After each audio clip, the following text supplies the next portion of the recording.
Hai semua, kembali lagi dengan Sejarah Semesta 2.0. Jangan bakal membahas seputar dunia per Ultramanan. Di video kali ini, admin bakal bahas perbandingan antara Ultraman 3 dan Ultraman Trigger dari segi seriesnya. Ini series only ya, misalnya dari segi cerita, karakternya. Perbandingan ini adalah pandangan admin pribadi aja setelah nonton kedua series ini sampai tamat. Jadi ya admin bandingin gitu. Anggap aja for fun guys, jangan ada yang baper apalagi sampai perang dunia ketiga di komentar. Admin bakal sebutin plus minusnya masing-masing series. Baru nanti kita di akhir admin kasih kesimpulan ya. Yang pasti ini bakal objektif, gak memihak siapapun. Ya udah langsung deh kita ke pembahasannya guys. Gak usah banyak cincong. Let's go. Yang pertama kita bakal bahas pastinya series Ultraman 3 dulu. Kan rilisnya ya duluan, jadi kita bakal bahas lebih dulu. Admin bakal sebutin kelebihan dan kekurangan series ini. Ini menurut opini admin pribadi, nggak ngambil survei dari manapun. Jadi kita bakal bahas kelebihannya aja dulu.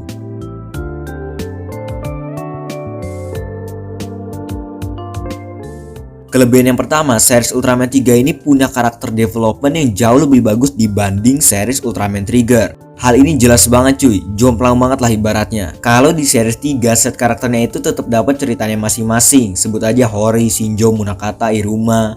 Beda sama Trigger guys yang cuma fokus ke Kengo, Yuna, Akito, Ikris, udah itu doang. Paling kaptennya Maruru juga dikit kan. Nah yang lainnya pada kemana? Yang kedua, pacing cerita Ultraman 3 masih jauh lebih baik dibanding series Ultraman Trigger. Pengemasan ceritanya itu ya lebih rapi, tepat gitu. Jadi kita yang nonton pun enak gitu kan. Temponya nggak kecepetan, nggak kelambatan. Beda sama Trigger guys yang cenderung itu nggak stabil. Kadang ceritanya kecepetan, kadang malah kelambatan. Banyak hal-hal yang agak nggak perlu gitu. Yang ketiga, pembawaan set karakternya itu jauh lebih menarik dan hidup. Hal ini jadi salah satu keunggulan yang paling nyata menurut admin ya. Walaupun cuma set karakter tapi benar-benar ngaruh banget kan, bikin ceritanya makin berkesan. Apalagi Hori sama Shinjo, mereka benar-benar jadi bintang di series 3 ini menurut admin ya. Yang keempat, lebih banyak pesawat dan pilot. Hal ini udah jadi tradisi Ultraman zaman dulu yang udah mulai pudar di Ultraman era sekarang. Menurut admin sih ini jadi salah satu kelebihan lah. Walaupun tradisi ini sempat balik lagi pas Kengo ngendarin gas swing, itu aja ya udah pada seneng. Yang kelima, kisah romance-nya jauh lebih menarik dan ngena. Series 3 ini emang salah satu keunggulannya di romantisnya Daigo Rena. Kalau dibandingin sama Kengo Yuna, jauh sih menurut admin ya. Kadang ya admin ngerasa Kengo sama Yuna agak gimana gitu. Kalau Daigo Rena ini pas aja gitu ngeliatnya guys, lebih ngena juga kan. Yang keenam, soundtrack dan backsoundnya itu bener-bener memorable gitu guys. Ditambah lagi sama scene-scene dramatisnya. Admin sampai sekarang ini masih ingat guys momen-momen dramatis yang ditambah sama backsound romantis khasnya series 3. Itu benar-benar jadi sesuatu yang magis banget dari series ini.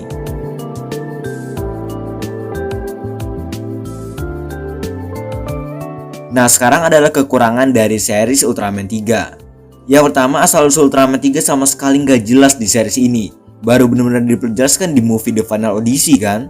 Tapi karena kita cuma bahas seriesnya, jadi ya ini salah satu kekurangan cuy. Yang kedua, ceritanya kebanyakan filler. Ini sih udah pasti jadi kekurangan Ultraman zaman dulu. Karena episodenya kan banyak banget cuy. Dari 52 episode paling cuma beberapa guys yang fokus sama topik utama series ini. Sisanya cuma ngisi episode kosong dengan cerita yang dibangun sendiri-sendiri. Yang ketiga, karakter Daigo kadang menurut admin kurang begitu menonjol. Malahan kadang admin merasa lebih bagus watak dari Hori sama Shinjo. Emang si Daigo ini dibikin kesannya kan kalem, dingin, elegan gitu kan. Tapi ya sebagai main karakter menurut admin malah terlalu kalem. Kadang malah admin ngerasa tuh Daigo ini jadi set karakternya malah. Nah tadi kan kita udah bahas kelebihan dan kekurangan series Ultraman 3. Sekarang kita bakal bahas kelebihan dan kekurangan series Ultraman Trigger juga.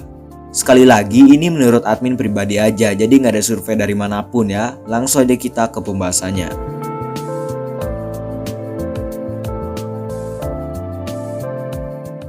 Buat kelebihan yang pertama, yang paling utamanya pastinya dari segi CGI dan sinematografinya. Series ini bener-bener gila banget guys, serius. Apalagi sering banget nampilin angel-angel kamera ekstrim khasnya Koichi Sakamoto.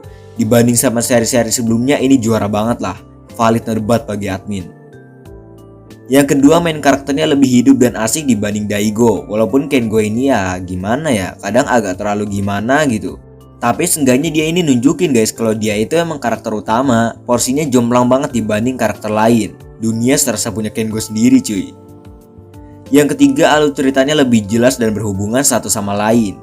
Ini jelas banget jadi keunggulan dari series Trigger dibanding sama series 3. Faktor utamanya ya dari segi episode ya. Episodenya kan lebih dikit kan, setengahnya doang. Jadi gampang banget buat masukin cerita yang fokus sama topik utamanya. Sedangkan 3 52 episode, mikir keras banget tuh buat bikin topik utama ke series sebanyak itu. Yang keempat, ceritanya ini minim filler. Kalau dibilang ada ya ada, tapi admin salut cuy. Walaupun ceritanya filler tapi tetap dimasukin antagonis utama di seriesnya. Dan bahkan dari cerita filler pun tetap bisa nyambung ke cerita utama. Salah satunya episode Trigger lawan Goro Thunder.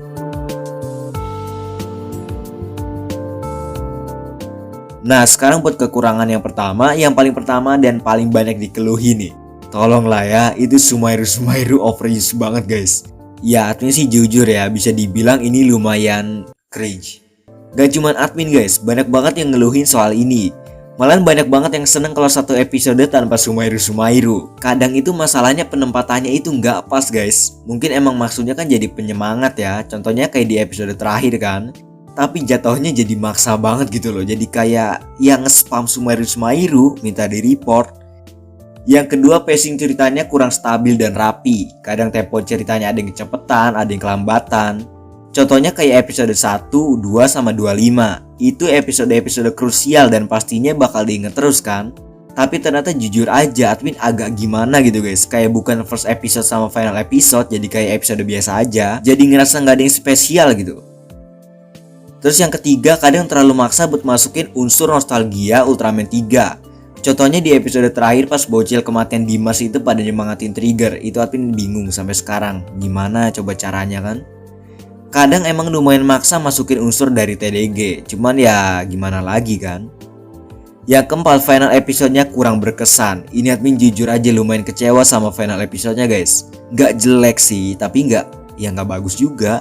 Admin tuh ngerasa kayak itu episode-episode biasa aja, gak ada aura final episodenya sama sekali. Suasananya kurang mencengkram, apalagi debutnya Trigger Truth itu, aduh gimana ya. Nah itu dia masing-masing kelebihan dan kekurangan kedua series ini. Jadi ya admin bakal narik kesimpulan aja ya.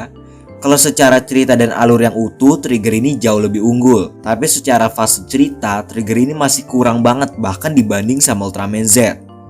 Terus karakter utama mungkin Kengo lebih unggul lah dari segi pembawaan dibanding Daigo yang terlalu kalem. Tapi pengembangan karakter di series Trigger ini benar-benar minim banget guys. Sepanjang series isinya cuma Yuna, Akito, Kengo, Ignis, udah muter-muter itu doang. Jadi dua-duanya punya kelebihan dan kekurangannya masing-masing. Cuman kalau admin ya jujur aja, cerita yang berkesan itu jauh lebih penting daripada segalanya. Dan Ultraman 3 lebih dapat kesannya ceritanya dibanding Trigger. Mungkin bakal beda lagi kalau final episode-nya lebih better sih. Cuman ya nggak apa-apa lah ya. Nah itu dia pembahasan kita kali ini. Ingat guys, jangan ada yang baper ya. Ini cuma pandangan admin pribadi aja. Gimana pendapat kalian guys? Tulis di kolom komentar. Oke guys, mungkin segini aja buat video kali ini. Makasih buat yang udah nonton. Jangan lupa like, share, dan juga subscribe. Aktifkan tombol loncengnya juga biar kalian gak disiram sama Ultraman Taro. Ya jangan lupa juga follow Instagram admin @sejarah__. Next mau konten apa lagi? Komen aja di bawah. Oke, see you next video.